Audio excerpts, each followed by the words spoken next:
si nadie te leyó un cuento antes de dormir, déjame que yo te lea uno entonces y te prometo que te hará dormir rico y delicioso. El cuento es un poquito largo, no tanto, y tiene, pues, a mí me gusta mucho. Esta es como la tercera vez que lo leo, creo. Y este mini cuento lo saqué de otra historia, o sea, ese mini cuento viene dentro de una historia la cual yo creo que yo ya les he comentado que leí hace mucho, que se llama La Teoría de Kim. Y está dentro de esa historia, de esa teoría. Esa teoría, como les digo, habla de viajes en el tiempo, y la verdad es que no sé si se las puedo leer porque me parece que pues hay cosillas ahí, ¿no?, de la autora. Y sobre todo es una historia muy larga, o sea, tendría que leerla por pedazos porque es súper larga. Y nada, solo les traje este mini cuento que espero les guste mucho. Y comencemos. Te recomiendo que te pongas en un lugar cómodo para que te relajes.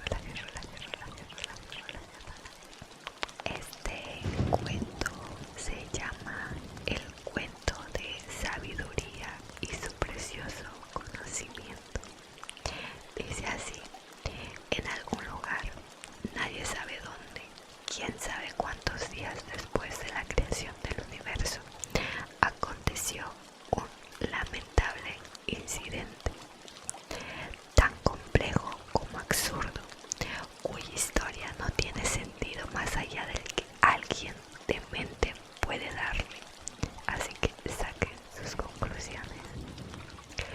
Muy profundo, en un denso bosque de cristal, se encontraba un ser de luz y de largos mantos tan blancos como su cabello, que no sería ni un dios ni un humano, más bien una clase de espíritu, cuya única función era vagar por la tierra, contemplando hasta el más mínimo detalle de la existencia misma.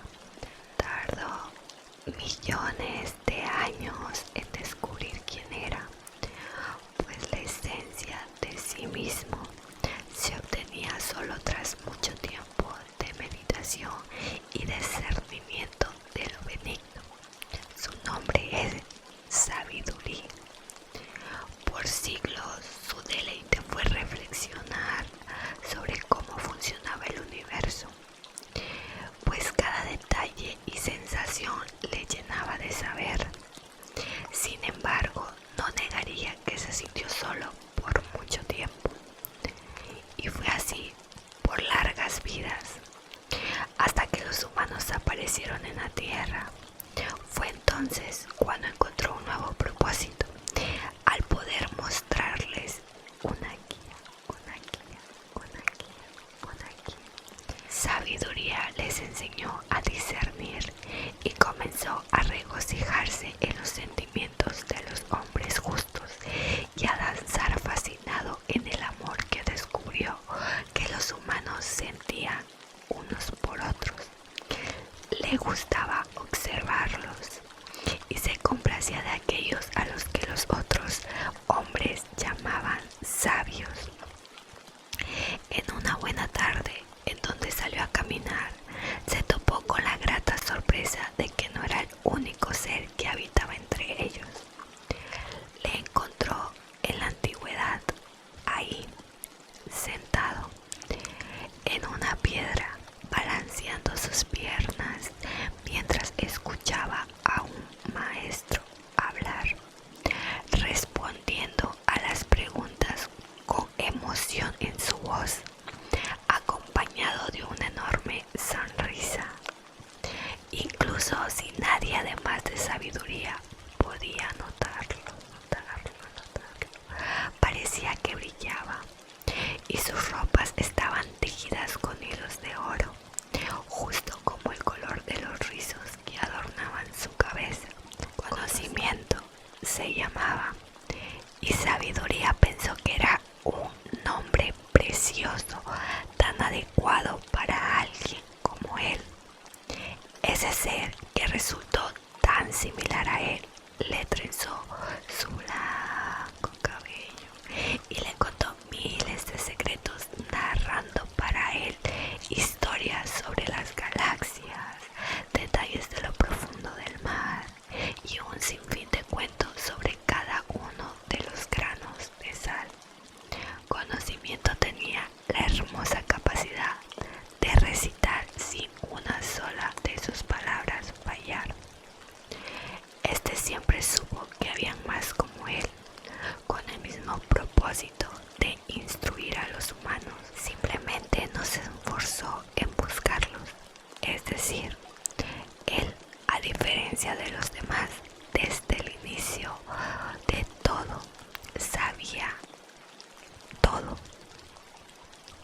Sin embargo, al tener un poder tan prematuro, siempre le faltó temple, un poco de paciencia, quizás una que encontró en el sabio que atento le escuchó, ese que en otoño le dio la voluntad para estudiar las hojas y cuya mirada era tan cálida que le hizo desear poder enseñarle todo el universo.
A ver, dale